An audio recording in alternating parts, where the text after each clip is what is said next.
স্বাগত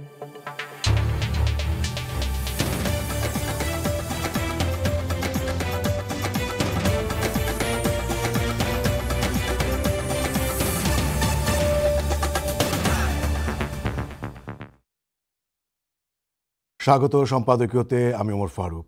আওয়ামী লীগের সাধারণ সম্পাদক ওবায়দুল কাদের বলেছেন, বিএনপির আন্দোলন নয়, সন্ত্রাসী কর্মকাণ্ডকে ভয় পায়। বিএনপি বলেছে সরকারের ক্ষমতার সিকিউরিটি গার্ড হচ্ছে বেনজির আজিজ। ক্ষমতায় যাওয়া ও ক্ষমতায় থাকার পেছনে এই পেশিশক্তির অভিযোগ দুদলেরই বেশ পুরনো। জনভিত্তিকে তাহলে রাজনীতি থেকে নির্বাসিত? প্রাসঙ্গিক বিষয় নিয়ে আজকের সম্পাদকীয় রাজনীতির পেছনের শক্তি। আর এ নিয়ে আলোচনার জন্য স্টুডিওতে উপস্থিত আছেন অ্যাডভোকেট ABM রিয়াজুল কবির কাউসার, আওয়ামী লীগ নেতা, আছেন মাসুদ কামাল, সিনিয়র সাংবাদিক। দর্শক, আপনারাও এই আলোচনায় অংশ নিতে পারেন, এই জন্য আপনাদের ফোন করতে হবে টেলিভিশনে দেখানো নম্বরে। এছাড়া ফেসবুকের মাধ্যমে আপনাদের মন্তব্য এবং প্রশ্ন রাখতে পারছেন। আমরা আলোচনা শুরুর আগে দেখে নিচ্ছি প্রধান শিরোনামগুলো। 5 দশকের বন্ধু পরিবারকে পাশে পেয়ে আবেগ আপ্লুত শেখ হাসিনা দিল্লির হোটেলে এসে দেখা করলেন সোনিয়া, প্রিয়াঙ্কা, রাহুল গান্ধী। জুলাইয়ে আবার হতে পারে ভারত সফর। সাবেক সেনাপ্রধান জেনারেল আজিজের 2 ভাইয়ের NID জালিয়াতির ঘটনায় তদন্ত কমিটি। হারিস, জোসেফ শুধু নিজেদের নয়, নাম পরিবর্তন করেছেন বাবা মায়েরও। টিলা ধসে আবারও মৃত্যু। সিলেটের টানা বৃষ্টিতে মাটি চাপায় প্রাণ গেল শিশুসহ একই পরিবারের 3 জনের। ফায়ার সার্ভিস, পুলিশ ও সেনাবাহিনীর তৎপরতায় মেলে মরদেহ। এবং 30 খুনে অভিযুক্ত আরসার শীর্ষ নেতা মৌলভী আকিজ গ্রেফতার। কয়েক ঘন্টা পরেই উখিয়া ক্যাম্পে 3 রোহিঙ্গাকে গুলি ও কুপিয়ে হত্যা। সন্ত্রাসী সংগঠনটি জড়িত ধারণা পুলিশের।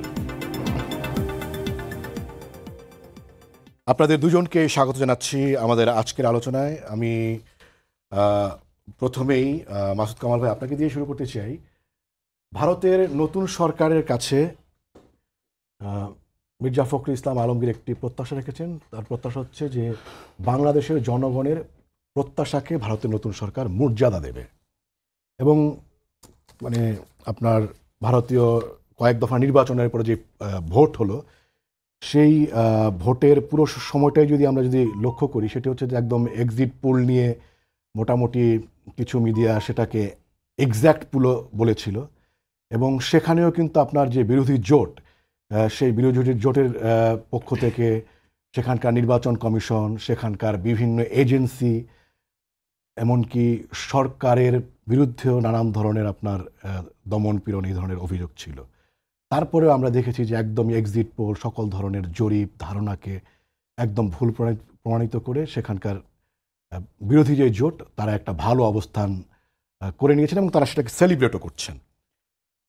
এই পর্যায়ে এসে আপনার কি মনে হয় যে মানে অনেকটাই বাংলাদেশের বিরোধী যারা আছেন তাদের অভিযোগের সাথে সেখানকার বিরোধীদের অভিযোগ অনেকটাই মেলে? তো সেই জায়গাতে আপনার 2 দেশের রাজনীতিতে আসলে কোন জায়গাটায় পার্থক্য তৈরি করেছে বলে আপনার মনে হয়? না, রাজনীতি তো 2 জায়গার 2 ধরনের। বাংলাদেশের এক ধরনের, ভারতের আরেক ধরনের। কিন্তু অভিযোগগুলো কিন্তু মোটামুটি দেখা গেছে যেমন সাম্প্রতিক সময় প্রায় একই। অভিযোগও আমি খুব একটা মিল পাই না। যদিও বলেছে, কেজরিওয়াল বলেছেন, যেভাবে বলেছেন, তো শেষ পর্যন্ত তো ইন্ডিয়া নির্বাচন সেভাবে হয় নাই। ইন্ডিয়ার নির্বাচন তো যদি সেরকম হইতো তাহলে তো আর আপনার বিজেপি তো 240 পাইতো না, তাহলে তো বিজেপি একাই সংখ্যাগরিষ্ঠতা পাইতো। তা তো হয়নি। তো এটার কারণ আছে ভাই, এটা কতগুলি বিষয় আছে। এগুলো তাদের রাজনৈতিক নানা রকম অভিযোগ থাকে। রাজনৈতিক প্রতিপক্ষকে ঘায়েল করার জন্য রাজনৈতিক বক্তব্য আমাদের এখানে যেমন দেয়, ইন্ডিয়াতেও সেরকম দেয়। কিন্তু আপনি যে মির্জা ফখরুল যে বক্তব্যটা দিয়ে শুরু করলেন, আমি এটা নিয়ে একটু কথা বলি। মির্জা ফখরুল আমাদের নির্বাচনের আগে ভারতের সরকারের বিরুদ্ধে তো অভিযোগ করেছেন ওনারা, যে ভারতের সরকার আমাদের জনগণের যে প্রত্যাশা সেই দিকে না থেকে তারা সরকারকে সাপোর্ট দিচ্ছে। বাংলাদেশের সরকারকে, বাংলাদেশের জনগণকে না, বাংলাদেশের সরকারকে তারা সাপোর্ট দিচ্ছে। এটা তো মোটামুটি তারা বলেছে, অনেকেই বলেছে, অন্যান্য বিরোধী দলও বলেছে, বিএনপিও বলেছে। আমার কথাটা হলো কি, উনি তাহলে যদি তখন তো এই সরকারই ছিল, এই নরেন্দ্র মোদী ছিল, পররাষ্ট্রমন্ত্রী তখন এস জয়শঙ্কর ছিল, এখনও এস জয়শঙ্কর মন্ত্রী হয়েছেন, পররাষ্ট্রমন্ত্রীও উনি হবেন, কোনো সন্দেহ নাই, উনি ছাড়া আর কেউ হবে না। এর মধ্যে হয়ে গেছে উনি, ওনাকে জয়শঙ্করের হওয়ার কথা আমি জানি না, যদি জয়শঙ্করই হয়। আমি এখনো শুনি না জিনিসটা, যদি হয়ে থাকে তো হলোই, এবং তারই হওয়া স্বাভাবিক। তাহলে প্রাইম মিনিস্টার মোদি আছেন, পররাষ্ট্রমন্ত্রী এস জয়শঙ্কর আছেন, তারপরেও আমি বুঝি না যে আমাদের ফখরুল সাহেব কীভাবে প্রত্যাশা করেন যে মানে ইন্ডিয়া সরকার, ইন্ডিয়ান গভর্নমেন্ট আগের বার এই 7 তারিখে আগে যা করেছে, জানুয়ারির আগে মানে ডিসেম্বরে যা করেছে, সেটা এখন উল্টে যাবে কেন? কি এমন ঘটেছে এর মধ্যে? এর মধ্যে কি ইন্ডিয়ান গভর্নমেন্টের কোনো গুণগত পরিবর্তন আসে নাই? এর মধ্যে কি বিএনপির মধ্যে কোনো গুণগত পরিবর্তন আসছে না? তাও আসে নাই। এর মধ্যে কি বাংলাদেশের জনগণের মধ্যে কোনো গুণগত পরিবর্তন আসছে? সেটাও আসে নাই। এবং ওনাদের প্রতিপক্ষ আওয়ামী লীগের কোনো পরিবর্তন আসছে? তাও আসে নাই। তাহলে কেন আশা করেন? শুনেন, আমি বলি আপনাকে, এটা হলো রিয়েলিটি। ইন্ডিয়ার গভর্নমেন্টে যেই থাকুক, কি জাতীয় আপনার বিজেপি, কি কংগ্রেস, কি কোনো একটা কোয়ালিশন, এখন তো কোয়ালিশন গভর্নমেন্ট আছে, যারাই থাকুক, তারা তাদের স্বার্থটাই আগে দেখে। যা করলে তাদের দেশের জন্য ভালো হবে তারা তাই করবে। এটা কোনো অন্যায় না, কিন্তু তারা এটাই মনে করে, এটাই করবে। আনফর্চুনেট হলো আমরা এটা দেখে অভ্যস্ত না। আমাদের এখানে হলো যে মানে গভর্নমেন্ট যে সরকারে আসবে আর যে বিরোধী দল থাকবে, বিরোধী দল দেশের স্বার্থ দেখবে না, নিজের স্বার্থ দেখবে। সরকারি দলের একই অবস্থা, দেশের স্বার্থ রাখে, নিজেদের স্বার্থ দেখে। এই জায়গাটাই লাভ না। আমি যে জায়গাটা জানতে চাই সেটা হচ্ছে মানে এত কিছুর পরেও, মানে আপনি বলছেন যে অনেক কিছু মিল পান না, আবার কিন্তু অনেক কিছু মিল আছেও, মানে এত কিছুর পরেও সেখানকার বিরোধী জোট যেভাবে ভারত জোড়ো যাত্রা থেকে শুরু করে ন্যায় যাত্রা, তারপরে নানান ধরনের কর্মসূচি, এবং সবশেষ তারা ভোটে ছিল এবং তারা লড়াইটা চালিয়ে গেছেন। তো সেই জায়গা থেকে মানে কি মনে হয় যে আমাদের এখান থেকে, আমাদের বিরোধীদের সেখান থেকে কিছু শেখার আছে কিনা? শেখার আছে, ওইখান থেকে আসলে সবারই শেখার আছে। বিরোধী জোটেরও শেখার আছে, বিরোধী দলেরও শেখার আছে, সরকারি দলেরও শেখার আছে, জি, সবারই শেখার আছে। যেমন ধরেন ওই ইন্ডিয়ার কথা আপনি কি বলবেন, পাকিস্তানে কি হয়েছিল ভাই? ইমরান খানের দলের মানে প্রতীক পর্যন্ত নিয়ে গেছে, যে কারণে ইমরান খানের দল কোনো মানে পার্টিসিপেটই করতে পারেনি ইলেকশনে, সবাই স্বতন্ত্র হিসেবে ইলেকশন করছে। আমাদের এখানে তো দল ছিল। ইন্ডিয়ায় কি হয়েছে? ইন্ডিয়ায় এমনও বলা হয়েছে যে আপনার একটা চিফ মিনিস্টারকে জেলে ঢুকাই দিচ্ছে, বিরোধী দলের লিডার, অনেক লিডারকে, সেন্ট্রাল লিডারকে জেলে ঢুকাই দিচ্ছে। সেখানে ওদের স্লোগানটা কি ছিল? আপনারা বেশি বেশি করে ভোট কেন্দ্রে যান, বেশি নিজে ভোট দেন, অন্যদেরকে ভোট দিতে বলেন। তাদের কিন্তু এটাই ছিল। ওরা বলতো, ওদের বক্তব্যটা ছিল যে হয়তো টুকটাক কারচুপি হবে, কিন্তু তারপরেও যদি আমি বেশি বেশি করে যাই, কারচুপির অভিযোগ কিন্তু বিজেপির গভর্নমেন্টের বিরুদ্ধে এদের ছিল, কিন্তু তারপরেও তারা বলছে আমার বেশি বেশি করে যেতে হবে। এবং শেষে যখন এক্সিট পোল হলো, তখন তারা কি বললো? এই এক্সিট পোল করা হয়েছে এই কারণে তোমাদেরকে মনোবল ভেঙে দেওয়ার জন্য, কিন্তু তোমরা মনোবল ভেঙে নিও না, তোমরা ভোট গণনার সময় ওখানেই থাকো। এটা হলো একটা টেকনিক। আর আমাদের বিরোধী যার টেকনিক সেটা হলো গিয়া আমি ওই এলাকায় যাবো না, সবাই বলে তোমরা কেউ যাইও না। তো না গেলে যদি তারা চুরি করতে চায়, তাহলে তো আরামে চুরি করবো। তো আমাকে তো পাড়া দেওয়ার কেউ নাই, বলার কেউ নাই, ধরার কেউ নাই, তাই আমি আরো আরামে করব। এখন এদের স্ট্র্যাটেজি কি এটা আমি বুঝি না, সত্যি কথা বলি, আমি বুঝি না আসলে। এটা করে আপনি কি করবেন? মানে এভাবে আপনি সরকারকে ফলাই দিবেন? হ্যাঁ, এই সরকার ওদের মতো না, আমি মানলাম। এই সরকার পৃথিবীর সবচেয়ে খারাপ সরকার, আমি হাইপোথেটিক্যালি মানলাম যে এরা খুব খারাপ। তো এই খারাপ কি আপনি কন্টিনিউ করতে দিবেন নাকি সরাবেন? সরাবেন কেমনে? আপনার পদ্ধতিটা কি? আপনার পদ্ধতি অসহযোগ আন্দোলনটাকে দিয়ে পড়ছেন আপনি। আচ্ছা দিয়েছেন, ওটা কি হয়েছে জানি না। তারপরে আপনার পদ্ধতিটা কি? ইলেকশনে আপনি যাবেন না, গেলেন না। এতে কি সরকার লজ্জা পাইছে যে না ওরা ইলেকশনে আসলো না, আমি খুব লজ্জা পেলাম, আমি ইলেকশন করবো না? তা কি করছে? করে নাই তো। আমাদের সরকারে কি শেখার আছে? আপনি বলছেন যে আমাদের সরকারের, হ্যাঁ আমাদের সরকার শেখার আছে। শেখার আছে কি? আমি সেই জিনিসটা বলি। সেই জিনিসটা হলো দেখেন, ওদের এত কিছু বলা হয়েছে, ওদেরকে ডিক্টেটর বলা হচ্ছে, মোদিকে অমুক তমুক, সবই ঠিক আছে।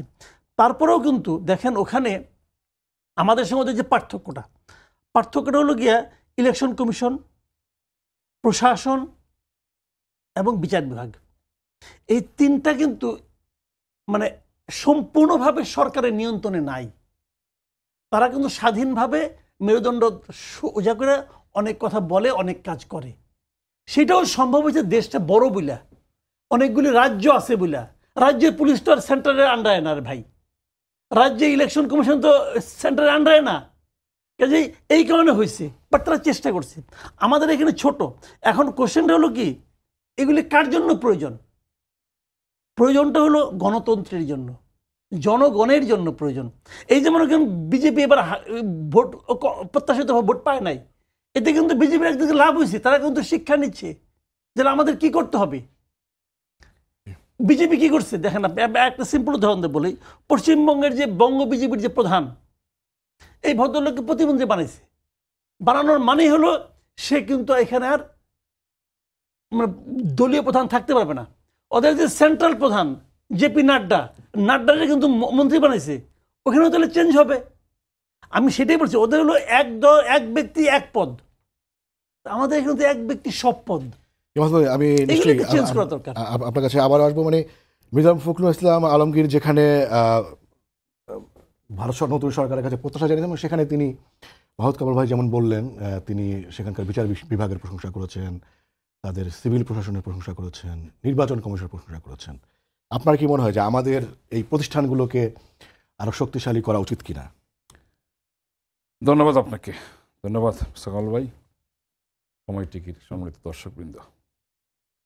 প্রত্যাশাটা তো থাকা দরকার ছিল আমাদের জনগণ এবং ভোটারদের প্রতি। যেটা কামাল ভাই বললেন, প্রত্যাশার ফল পেতে পারতেন। অন্য দেশের উপর কেন? দেখুন, ভারত আমাদের সর্ববৃহৎ প্রতিবেশী রাষ্ট্র, কিন্তু ভারত না, অনেক দেশের সাথে আমাদের সম্পর্ক আমরা ভালো রাখছি। কোনো দেশের সাথে আমাদের বৈরী সম্পর্ক নাই। আমরা ক্ষমতায় যাওয়ার জন্য কোনো দেশের নির্ভর করব, এটাও ঠিক না। যেমন ভারতের নির্বাচন হয়ে গেছে, এটা কামাল ভাই একটা বিশ্লেষণ করলেন। কংগ্রেস কিন্তু গত 2টা নির্বাচনে তাদের বিরোধী দল ছিল না, মানে 10%-এর সিট কম ছিল বলে বিরোধী দলের পদ পায়নি। এই নির্বাচনে কিন্তু আমরা এক্সিট পোল যে দেখতেছিলাম যে মোদী সরকার তো 400 পেয়ে যাচ্ছেন, সিট পেয়ে যাচ্ছেন, সো তাদের কোনো ইয়ে নাই। কিন্তু তারা কিন্তু জনগণের কাছে জনগণ ভোটারদের কাছে ভরসা রেখেছে, এবং জনগণ কিন্তু একটা, আমি বলব, যুগান্তকারী রেজাল্ট দিয়েছে। কারণ এই বিজেপি যে পথে এগোচ্ছিল, যে আগের মতো যেহেতু হয়তো আমরা অন্যটা চিত্র দেখতাম, কিন্তু আমরা যে কালকে যে কোয়ালিশন সরকার হয়েছে, এটা কিন্তু কপালে বাজ আছে, স্বীকার করতে হবে। জি, অনেক। হ্যাঁ, দুই কাঁধে দুই, এটা সময় বলে দেবে কি হয়। আমাদের তো বিরোধী দল যারা, তাদের এই সুযোগটা নেওয়া দরকার ছিল। আজকের প্রধানমন্ত্রী শেখ হাসিনা নেতৃত্বে আওয়ামী লীগ সরকার যদি সরকার পরিচালনা করতে ব্যর্থ হতেন, মানুষের মৌলিক অধিকারের কিছু কাজ করতে না পারতেন, দেশকে এগিয়ে নিয়ে যেতে পারতেন, অবশ্যই জনগণ সেটা দেখতেন। দেখেন, ওরা তো জনগণের কাছেই যায় নাই, ভোটারদের চিন্তা। যেমন এখানেও তো আজকে উপজেলা নির্বাচন শেষ হলো গতকাল, আজকে আমি দেখলাম চিফ ইলেকশন কমিশনার বলেছেন যে ওনারা আসতো, এসে দোষারোপ করতো আমাদের ত্রুটি কী ছিল, আসে নাই তো। এবং ভোটার আনার দায়িত্ব তো কমিশনের না। দেখেন, ভারতে একটা বৃহত্তম নির্বাচন হয়েছে, 70 কোটি লোক, 8 দিন ব্যাপী নির্বাচনটা হয়েছে, 8টা পর্বে। তাহলে এই নির্বাচনে আমরা কি কমিশনকে কোথাও আলোচনায় দেখেছি? আমি নির্বাচনের সময় অনেকগুলো ইন্ডিয়ান চ্যানেল দেখার চেষ্টা করেছি, এখানে কিন্তু নির্বাচন কোনো উপস্থিতি ছিল খুব কম। তাহলে আমরা আমাদের ব্যর্থতাগুলি, দেখেন, আমাদের মানে বাংলাদেশটাই হয়ে গেছে যে প্রশাসন, বিচার বিভাগ, নির্বাচন কমিশন, তাদের উপর দায় দিতে পারলেই বা ভালো। এটা বরাবরই আমরা দেওয়ার চেষ্টা করি। যেমন আজকে আমাদের, আপনি যেটা শুরু করেছিলেন, আমাদের দলের সাধারণ সম্পাদক মাননীয় মন্ত্রী ওবায়দুল কাদের সাহেব বলেছেন, আমরা তো আন্দোলনকে ভয় পাই না, আমরা সন্ত্রাসী কার্যক্রমকে ভয় পাই, আমরা নির্বাচনকে তো ভয় পাই না, আমরা ষড়যন্ত্রকে ভয় পাই। একটা দল যখন বারবার নির্বাচনের পথে না হাঁটে, তাহলে তো আমরা ধরে নেব তারা ষড়যন্ত্রের পথে যাচ্ছেন। এবং দলটার উৎপত্তি হয়েছিল কিন্তু এইভাবে, যারা ভিকটিম ছিলাম আমরা, জাতির জনক বঙ্গবন্ধু শেখ মুজিবুর রহমানকে আমরা সপরিবারে হারিয়েছি। তারপর লক্ষ্য করে দেখেছেন যে 2টা সরকার এসেছিল, জিয়াউর রহমান সরকার, এরশাদের সরকার, 2টা সরকারই কিন্তু ঘোষণা দিয়ে এসেছিলেন, ড্রেস পরে এসেছিলেন, থাকার জন্য দল করেছেন, নির্বাচন করেছিলেন, থাকার জন্য থাকতে পারেন নাই। এবং আজকে এই দলটিরই পরিণতি হবে, এটা তো স্বাভাবিক একটা ব্যাপার। দেখেন, আন্দোলনের কথা বলেন, ওনারা আন্দোলন করছেন, আন্দোলনের করতে গেলে স্পেসিফিক কিছু পয়েন্ট দরকার, যেটাতে জনগণ আকৃষ্ট হবে। আর জনসম্পৃক্তি আমরা তো এই জিনিসটা দেখছি না। দেখেন, এই সরকার 7ই জানুয়ারির নির্বাচনের মধ্যে 11ই জানুয়ারি শপথ নিয়েছেন। আমরা তো মনে করি এটা তো একটা নতুন সরকার, এবং একটা বাজেটও দিয়েছেন। আমাদের যে নির্বাচনী ইশতেহার, এই আলোকে একটা বাজেটও দিয়েছেন। এটাও কিন্তু একটা চ্যালেঞ্জিং সময় আমাদের, কারণ আমরা মনে করি বিভিন্ন কারণে আর্থিক সেক্টরে একটা অস্বাভাবিক সময়, সেই সময় কিন্তু একটা স্বাভাবিক বাজেট দেওয়ার চেষ্টা করা হয়েছে। হ্যাঁ, বাজেট যাই হোক, সেটা বাস্তবায়ন এটা বড় জিনিস। কারণ আমরা বলতে পারি গত 15 বছরে দেখেছি যে বাজেট হয়েছে বিভিন্ন সময়ে ইশতেহারের আলোকে, এখানে কিন্তু 82 থেকে 92 ভাগ বিভিন্ন এতে বাস্তবায়িত হয়েছে। এটা হলো বড় ক্রেডিট, কারণ বাজেট অনেকভাবে দেওয়া যায়, এবং এই বাজেটও অনেক বিষয়ে আলোচনা হচ্ছে। দেখতে হবে সরকার সেটা কাটিয়ে উঠতে পারে কিনা। অনেকগুলো বিষয়ে আলোচনা হচ্ছে, এটা বলবো না। যেটা শুরু করছিলেন যে ভারতের না, বিএনপির পক্ষ থেকে যেমন বলা হচ্ছে যে আপনি বলছেন যে অনেক কিছু মিল আছে, অনেক কিছু অমিল আছে, এবং ভারতের বিরোধী জোটের মতো এখানকার বিরোধীরা অনেক কিছু করতে পারতো।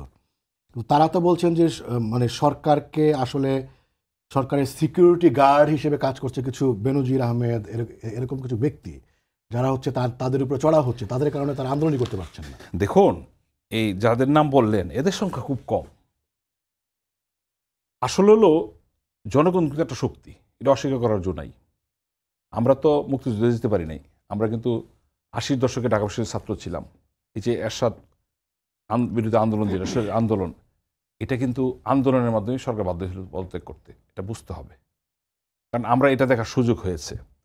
আমরা যে দোষারোপটা করতে চাই, যে দোষারোপ করা, আর আমি যেটা বলবো যে আওয়ামী লীগ সরকার যে মানে নজিরবিহীন সিদ্ধান্ত নিয়েছেন, এই যে দলে থাকা নেতাদের বিরুদ্ধে ব্যবস্থা নিচ্ছেন, এই আমলাদের বিরুদ্ধে নিশ্চয়ই সরকারের গ্রিন সিগন্যাল আছে যে ব্যবস্থা নাও, কাউকে ছাড় দেওয়া হবে না। তবে হ্যাঁ, আপনাকে তো সবাইকে ধরে পারবেন না, আস্তে আস্তে করতে হবে, প্রক্রিয়াটা চলমান থাকা দরকার। তাহলে আমি মনে করি একটা মেসেজ যাবে যে না, এগুলি করে পার পাওয়া যাবে না এবং ভোগও করা যাবে না। কারণ আমি মনে করি যাদের বিরুদ্ধে আসছে তারা তো ওইসব প্রতিষ্ঠানের হেড ছিলেন, এখানে হাজার হাজার অফিসার আছেন, তারা নিশ্চয়ই লেসনটা নেবেন যে না, কারণ স্বাধীনতার পরে যে কটা সরকার এসেছিল ক্ষমতায় থেকে কিন্তু ওই সরকার ওই সরকারের কোনো নেতাকর্মীর বিরুদ্ধে, ওই সরকারের আমলাদের কোনো ব্যবস্থা নেয়নি। আওয়ামী লীগ কিন্তু করোনার আগে এটা শুরু করেছিল, তখন অনেক কথা হয়েছিল, কিন্তু সরকার কিন্তু পিছু হটে নাই, এবং বৈশ্বিক বিভাজন করোনার কারণে হয়তো এটা বন্ধ হয়ে গিয়েছিল। কিন্তু এবার কিন্তু যেহেতু বলা হয়েছে সরকারের পক্ষ থেকে 0 টলারেন্স, সরকার কিন্তু ইতিমধ্যে ব্যবস্থা নেওয়া শুরু করেছে।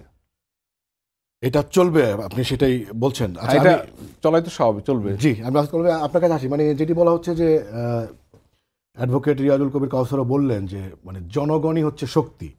মানে বাংলাদেশের রাজনৈতিক দলগুলো কি প্রকৃতপক্ষে জনগণকে শক্তি মনে করে?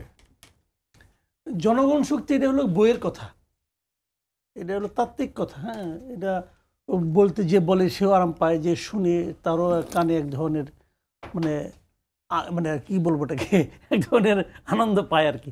বাট বাংলাদেশে এখন সেই বাস্তবতা নাই রে ভাই। বাংলাদেশে জনগণ শক্তি হতে পারতো তখনই যখন এমন একটা নির্বাচন হতো, যে নির্বাচনে সরকারের প্রধান বিরোধীরাও প্রার্থী হতো, জনগণ উভয় পক্ষ থেকে একজনকে বেছে নিত, তখন জনগণ শক্তি। জনগণের শক্তিটা পরীক্ষাটা করলেন কোথায় ভাই? কোথায় পরীক্ষা করছেন? এবার একটা ইলেকশন হয়েছে, সেই ইলেকশনে জনগণকে হাজার চাইলেও সরকারকে ফেলে দিতে পারতো। ধরা যাক হাইপোথেটিক্যালি এই দেশের সব জনগণ সরকারের বিরুদ্ধে, সরকারকে ফেলতে পারতো, যাকে ভোট দিব আওয়ামী লীগ। আমি যদি এই প্রশ্নটাও আপনাকে করি, যেমন মির্জা ফখরুল ইসলাম আলমগীর বলছেন যে বাংলাদেশের জনগণের প্রত্যাশাকে মর্যাদা দেবে। তো বাংলাদেশের জনগণের প্রত্যাশাটা আসলে কি, সেইটা আসলে ওনারাও তো নির্বাচনে জানলেন, ওনারা আসলে কিভাবে বুঝলেন ওনার মতো কি চায়? উনি ওনার মতো ভাবছেন, যেমন ওনার মতো ধরে নিচ্ছেন, ওনারা তো অনেকদিন তো নির্বাচনই নাই। উনি যেটা বলতে চেয়েছেন, আমার যেটা ধারণা, আমি জানি না তো ওনার মনের কথা, ওনার মনের কথা উনি জানেন, আমি তো ওই দলও কই না, কাজে ওটা বুঝবো না আমি। তো উনি যেটা বলতে চেয়েছেন বলে আমার ধারণা, সেটা হলো উনি বলতে চেয়েছেন জনগণের একটা প্রত্যাশা হলো এখানে একটা এমন একটা নির্বাচন হবে, যে নির্বাচনে যারা নির্বাচন পরিচালনা করবে ওই সময় যে সরকার থাকবে তারা নির্বাচনে অংশ নেবে না, ওটাকে আপনি জেনাবেই ডাকেন। এরকম একটা সরকার থাকবে, এবং সেই সরকার এবার হতো যদি ভারত সরাসরি বিরোধিতা না করত। এটা হলো ওনাদের বিশ্বাস। ওই বিশ্বাস থেকে উনি বলেছেন যে গত নির্বাচনে ভারত সরকার বাংলাদেশের জনগণের প্রত্যাশাকে গুরুত্ব দেয় নাই, এটা ওনার বক্তব্য। এখন আগামীতে যদি গুরুত্ব দিতে চায় ভারত ওনার প্রত্যাশা অনুযায়ী, তাহলে আর 5 বছর ওয়েট করতে হবে। এর আগে তো ইলেকশন হচ্ছে না, নির্বাচন আসতে হবে না 5 বছর আগে ওয়েট করতে হবে, তারপরে দেখা যাবে কি হবে। মানে উনি, আমি বললাম তো, ওনার এই কথাটা আমার কাছে সত্যি কথা বলতে গিয়ে আমার কাছে ইম্যাচিউর মনে হয়েছে, এবং মানে উনি অতটা হিসেব করে বলেছেন বলে আমার কাছে মনে হয় না। এটা কোনো প্রত্যাশাই হতে পারে না। মানে উনি ওনার কি প্রত্যাশা করেন যে প্রত্যাশার বাস্তবায়ন দেখা যাবে 5 বছর পরে? 2 মিনিট পাবেন আপনি। জি না, এর সাথে মানে আপনি আগের বার একটু বলেছেন, মানে মানে দুই পক্ষই, মানে যেমন সরকারের তরফ থেকে বলা হয় যে নির্বাচন হতে হতে হতে হতে নির্বাচনের একটা সংস্কৃতির মাধ্যমে একটা জায়গায়, মানে একটা জায়গায় পৌঁছাবে। আবার বিএনপি বলছে যে মানে বিএনপির আসলে এন্ড গেমটা কি, বা সবশেষ কোন জায়গায় গিয়ে ওনারা মনে করেন যে বর্জন করতে করতে করতে একসময় ওনারা ওনাদের লক্ষ্যে পৌঁছবেন, এটা কি দেখা যায়? দেখেন, আপনি যে কথাটা বলছেন না, এটি হলো বাস্তবতা। সরকার বলছে হতে হতে হতে হতে একটা কালচার তৈরি হবে, আরও বলছে না যেতে যেতে যেতে যেতে এই সরকার এত বিতর্কিত হবে, এই সরকার থাকবে না। সরকার অটো পড়বে, অটো পড়বে, অটো তো পড়বে না ভাই, তাকে তো ফেলতে হবে। কে ফেলবে? তবে আমি যেটা বলি, সরকার যে কথাটা বলছে হতে হতে হতে হতে একটা কালচার হবে, সেটা কিন্তু নির্বাচন হতে হবে। এখন সরকার যেটা করতেছে এটা আসলে নির্বাচন না রে ভাই, নির্বাচন হচ্ছে না, এটা নির্বাচন হচ্ছে না। কেমন নির্বাচন হবে? সবই তো আওয়ামী লীগের প্রার্থী, বিশাল একটা ব্যালট পেপার, যা আছে সব আওয়ামী লীগের। ইলেকশন হলো কেমন করে? Is it election? No, this is not election. এই নির্বাচনে 62 আসনে আমরা পরাজিত হয়েছি। ওই 62তে কে দিচ্ছে? প্রার্থী আওয়ামী লীগ দিচ্ছে। এনটি আরে ভাই, এগুলো তো আওয়ামী লীগের লোক, তো ওগুলো তো আওয়ামী লীগের লোক। এবং ওই 62টা কিন্তু দিয়ে দিচ্ছে যে মহিলা যারা আছে সব আপনারা দেন। ওইখানে তো প্রমাণ হয়েছে কারা স্বতন্ত্র যে 62 জন, তারা যখন বলল সংসদে যে আমরা কোনো মহিলা প্রার্থী দিব না, সরকার যা দিবে ওইগুলি আমাদের, অর্থটা কি? মানে সেই দায়টা তো আর সরকারের না, নাকি? অর্থটা কি? অর্থটা হলো ওই যে মানে আমি তোমারই লোক, তুমি দয়া করে আমাকে গ্রহণ করো। জি, আর মিনিট খানেক সময় আছে, আমি অ্যাডভোকেট রিয়াল কবির কাছে আপনার কাছে আসি। আপনারা যেটা মানে বলেছেন যে নির্বাচন হতে হতে হতে একটা ভালো নির্বাচনের সংস্কৃতি এবং একটা আদর্শ জায়গায় যাবেন, কিন্তু দিনে দিনে তো নির্বাচনকে নিয়ে আপনারাও নানা ধরনের ইম্প্রোভাইজ করছেন। দেখুন, নির্বাচনের নতুন নতুন বৈশিষ্ট্য তৈরি হচ্ছে, নির্বাচন কি আসলে ভালো দিকে যাচ্ছে? প্রথমত আমরা যেটা চাচ্ছি সাংবিধানিক ধারাবাহিকতায় 5 বছর পর নির্বাচন হবে, যে এই ক্ষমতায় আসুক নির্বাচনের মধ্যে আসবে। আরেকটা দল বা বড় দল লক্ষ্য করে দেখেছেন গত 3টা নির্বাচনের আগে কিন্তু নির্বাচন হবে না, নির্বাচনে যাব না, নির্বাচন করতে দেব না। এটা কি সংবিধানে অ্যালাউ করে? এটা কোনো গণতান্ত্রিক রীতিনীতি হয়? যদি 7 জানুয়ারি নির্বাচনটা না হতো কোনো কারণে, তাহলে কি হতো? একটা অসাংবিধানিক সরকার আসতো, অনির্বাচিত সরকার আসতো। ওনারা কি সেটা চাচ্ছেন? আবার সেই 75-এর পরের আগস্টে যে সরকার এসেছিল, 82-র 24শে মার্চের পরে যে সরকার এসেছিল, সেই ধরনের সরকার ওনারা আনতে চান? আমরা তো এই প্রক্রিয়ার, আর সবচেয়ে বড় কথা, অবশ্যই আওয়ামী লীগ সরকার নির্বাচন কমিশনকে শক্তিশালী করেছেন। এটা স্লোগান না, স্লোগান দিয়ে বললে তো শক্তিশালী হয় না। তার মনোবল, তার কাঠামো, তার অর্থনৈতিক যে বিষয়টা, অবকাঠামো উপজেলা পর্যায়ে জেলা করেছেন, লোকবল বাড়িয়েছেন, এখন কিন্তু এই ব্যবস্থাটা করেছেন না। আপনি নির্বাচনে যাবেন না, নির্বাচন কমিশনকে বিতর্কিত করবেন, নির্বাচনকে দোষারোপ করবেন, এটা তো হতে পারে না। আপনি ক্ষমতায় যেতে চান, জনগণের রায় চান, তো জনগণের পথে হাঁটেন, ভোটারদের কাছে যান। যেটা আমি বলেছি, যে আমরা আলোচনা করছি যে ভারতে বিরোধী দল গিয়েছে, এবার একটা ভালো রায় পেয়েছে, এবং যুগান্তকারী রায় বলবো, কেন এক পথে চলে যাচ্ছিল, সেটা হয় নাই। আমরা এই প্রক্রিয়াটা ধরে রাখতে চাই, গণতান্ত্রিক যে প্রক্রিয়াটা, যেটা বাংলাদেশে হারিয়ে যাচ্ছিল এক সময়। কেন যে লক্ষ্য নিয়ে জাতির পিতা বঙ্গবন্ধু শেখ মুজিবুর দেশ স্বাধীন করেছিলেন, সেটি বিচ্যুত হয়ে গেছিল। আমরা তো সেই ট্রেকে আসতে পারছি, এবং এটা ধরে রাখতে চাই। কারণ জনগণ এবং ভোটাররা যে শক্তিশালী, এটা ভাবতে হবে কোনো কোনো লোককে। ঘোষণা দিয়ে নির্বাচন ছাড়া ক্ষমতায় আসার কোনো সুযোগ নেই।